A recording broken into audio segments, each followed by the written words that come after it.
جو لوگ غریب کہلاتے ہیں نا وہ ذرا میری بات پہ زیادہ توجہ کریں. غریبوں کو سنانے لگا ہوں. غریب ذرا توجہ کریں. غسان کے بادشاہ نے اسلام قبول کر لیا اور اسلام قبول کرتے ہی وہ آئے حج کرنے. حج کے بعد فارغ ہوئے تو ایک نفلی طواف کر رہا تھا غسان کا بادشاہ شاہ غسان.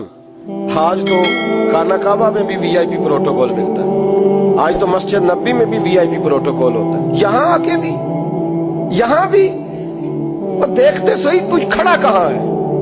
طواف کعبہ ہو رہا ہے اور غسان کے بادشاہ نے جبہ پہنا ہوا ہے باریک اور لمبا. وہ طواف کعبہ کر رہا تھا تو ایک غریب آدمی کا پیر اس کے جبے پہ آ گیا. جب پیر آیا تو اس نے پلٹ کے غریب کے منہ پہ تھپڑ مارا. جب تھپڑ مارا تو اس غریب نے سیدنا فاروق اعظم کی عدالت میں مقدمہ کر دیا. کہا بادشاہ نے تھپڑ مارا ہے. حضرت عمر فاروق رضی اللہ تعالیٰ عنہ نے بادشاہ کو بلایا. فرمایا تو نے اس غریب کو مارا ہے؟ کہا جناب اس نے پیر رکھا تھا. تو فرمایا پیر رکھا تھا تو کیا ہو گیا؟ تو نے کیوں لمبا جبہ پہنا تھا؟ تجھے سمٹ کے چلنا چاہیے تھا. کہا میرے لیے حکم کیا ہے؟ حضرت عمر کہنے لگے یہاں اسے رات میں راضی کر لے ورنہ صبح اسی جگہ اسی کونے میں خانہ کعبہ کے سائے میں وہ غریب تیرے منہ پہ تھپڑ مارے گا اور تجھے تھپڑ کھانا پڑے گا. غریبوں سنو ساری رات وہ غسان کا بادشاہ غریب کی منت کرتا رہا تو راضی ہو جا.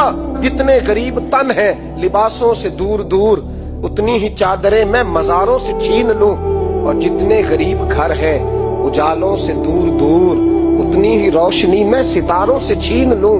اتنی تو ہمتیں ہو میری کم سے کم بلند کہ شاہوں کے تاج فخر اشاروں سے چھین لوں. تمہاری زیادتی ہے. تم نے ظلم پروان چڑھایا ہے. جب تم چودھری کے کہنے پر ایم این اے کے کہنے پہ راضی ہو جاتے ہو, جب اسے کہا نا راضی ہو جا تو وہ غریب کہنے لگا میں راضی ہو جاؤں اور کل تو کسی اور کو بھی تھپڑ مارے.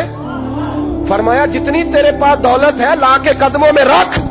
ہم دولتوں کی پرواہ اس لیے نہیں کرتے کہ ہم نے محمد عربی کا چہرہ دیکھا ہوا ہے.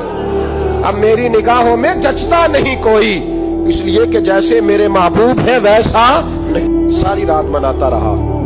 حضرت عمر سے کہنے لگا وہ